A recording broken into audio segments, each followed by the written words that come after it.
नमस्कार मैत्रिणींनो, कविता चौले चॅनलमध्ये तुम्हा सर्वांचे स्वागत आहे। आपण गेल्या व्हिडिओमध्ये ही बॅग कशी शिवायची ते बघितलं आहे। ही सकाळीच अशा जुन्या नवीन कपड्यापासून ही मोठी बॅग शिवलेली आहे। तुम्ही बघू शकता, खूप मोठी बॅग शिवलेली आहे। मी जुन्या नवीन कपड्यापासून अशा वेगवेगळ्या प्रकारची बॅग शिवत असते। मला ऑर्डर येत असतात। गोधडी, पायपुसणी, बस्कर असे भरपूर प्रकारचे मी बॅगा शिवते। सर्रास वापरली जायची झालरची। असं साडी कवर, हे मोबाईल पाउच। जर तुम्ही माझे व्हिडिओ बघत असाल तर तुम्हाला या व्हिडिओमधले जे फोटो आहेत, जे वस्तू आहेत ते तुम्हाला दिसतील। जीन्सच्या पॅन्टपासून ही टिफिन बॅग शिवली होती।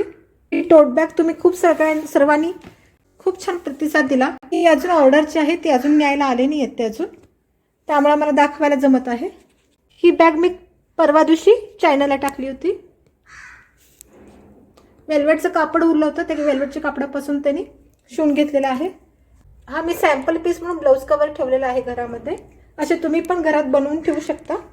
एका मैत्रिणीची सलवार होती, त्या सलवारीपासून मी हे टिफिन बॅग शिवलेली आहे। अशा प्रकारच्या साड्या मला येत असतात, ऑनलाईन येत असतात। घराजवळच्या मैत्रिणी ऑनलाईन अशा मला साड्या आणून देत असतात। त्या साड्यांपासून मी त्यांना जे हवं ते बनवून देत असते। तुम्हाला जर हवं असेल तर तुम्ही सुद्धा मला कमेंट करू शकता। असे पोतं भरून भरून माझ्याकडे कपडे येतात। आजकाल कपडे आपण बाजारात जर द्यायला गेलो तर त्याची काही किंमत नाही, काही व्हॅल्यू नाही आहे। पण अशा सुंदर साड्यापासून आपण गोधडी, बस्कर शिवू शकतो। मी एकटीच व्हिडिओ करत असते। माझ्याकडे एक साडी आली होती, साडीचं मी बस्कर शिवलेलं आहे। कमीत कमी 4 ते 5 माणसं तुम्ही ह्याच्यात जेवायला बसू शकता। उसळी कवर आहे, ते खूप जुनं झालं आहे। त्यापासून आज आपण छानशी सुंदरशी उसळी कवर बनवणार आहोत। चला तर मग आज आपल्या छोट्याशा तुकड्यापासून उसळी कवर कसं शिवायचं ते बघूया। आपण आपल्या मेन व्हिडिओकडे जाऊया। माझ्याकडे एक छोटासा तुकडा आहे कापडाचा। अर्धा ते पाव इंच अंतर ठेवून आपण हे असं दुबडून कडेपर्यंत टीप मारून घेऊया। आणि ह्या बाजूला सुद्धा अर्धा ते पाव इंच दुबडून घेऊन पूर्ण टीप मारून घ्या। दोन्ही बाजूला बघा नाजूकशी टीप मारून झालेली आहे। इथून 2 इंचावर रेघ मारून घ्यायची।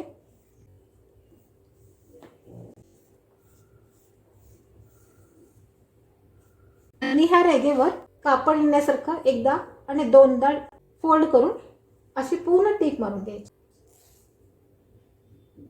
त्याच पद्धतीने या बाजूला सुद्धा 2 इंचावर रेघ मारून घेऊन एकदा आणि दोनदा असं फोल्ड करून टीप मारून घ्यायची। दोन्ही बाजूला टीप मारून घ्या। मी अशी दोन्ही बाजूला दुमडपट्टी करून घेतली आहे बघा। खूप सुंदर झालेली आहे। तुम्हाला जर हवं असेल तर तुम्ही छोटं सुद्धा दुमडपट्टी करू शकता। मी थोडीशी मोठीच केली, मला मोठी आवडते। आपण इथून 5 इंच अंतरावर रेघ मारून घेतोय। तुम्हाला 3 इंच 4 इंच घ्यायचं असेल तर सुद्धा तुम्ही घेऊ शकता। मी 5 इंच अंतर घेतलेलं आहे। आपलं जे 5 इंचाचं रेघ आहे ती इथपर्यंत मी घेतली आहे, अशी दुमडून घेतलेली आहे। आपण 5 इंचावर दुमडलं आहे आणि इथून मी 1 इंचावर रेघ मारून घेतली आहे। ह्या बाजूला सुद्धा 1 इंचावर रेघ मारून घेते।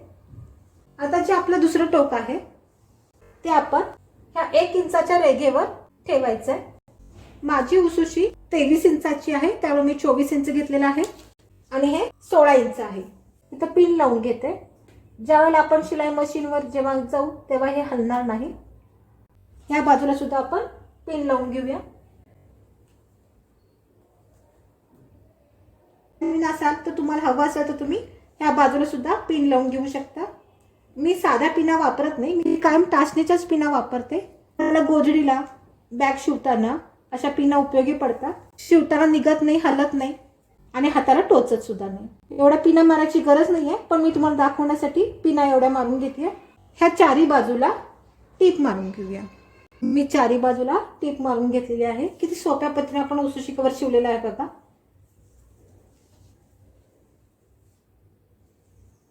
तुमच्याकडे जर अखंड कापड नसेल तर तुम्ही वरच्या बाजूला एक कापड लावू शकता, खालच्या बाजूला सुद्धा एक कापड लावू शकता। अशा पद्धतीने आपण दोन्ही पत्तीनं उसुशी कवर शिवू शकतो। आता आपण ह्याच्यामध्ये उसुशी घालून बघूया। हे बघा आपली किती सुंदर उसुशी झालेली आहे. फ्लॅप पण खूप छान झालेला आहे. मीडियम साईज आहे. अशा प्रकारचे तुम्ही घरात शिवू शकता. आता आपण ह्याची फायनल मापे बघूया. माप घेताना आपणच कधी पण कापड ताणून घ्यायचं. 23 इंच झालेलं आहे आणि असं 15.5 इंच झालेलं आहे. हे कापूस असल्यामुळे थोडंफार इकडं तिकडं झालं तरी चालेल, काय अडचण नाही. खूप छान झालेलं आहे. आपल्याकडे वेगवेगळ्या प्रकारच्या जुन्या कॉटनच्या साड्या असतात, तर कॉटनच्या साडीपासून सुद्धा आपण असं उसुशी कव्हर करू शकतो. उसुशीमध्ये कापूस कसा भरायचा, उसुशी कशी तयार करायची ह्याचा व्हिडिओ वरती डिस्क्रिप्शन बॉक्समध्ये देते, ते नक्की जाऊन बघा. आणि माझा हा छोटासा व्हिडिओ तुम्हाला आवडला असेल तर लाईक करा, शेअर करा, सबस्क्राईब करा आणि बेल आयकॉनला क्लिक करा, ज्यामुळे माझे रोजचे व्हिडिओ तुम्हाला बघायला मिळतील. थँक्यू.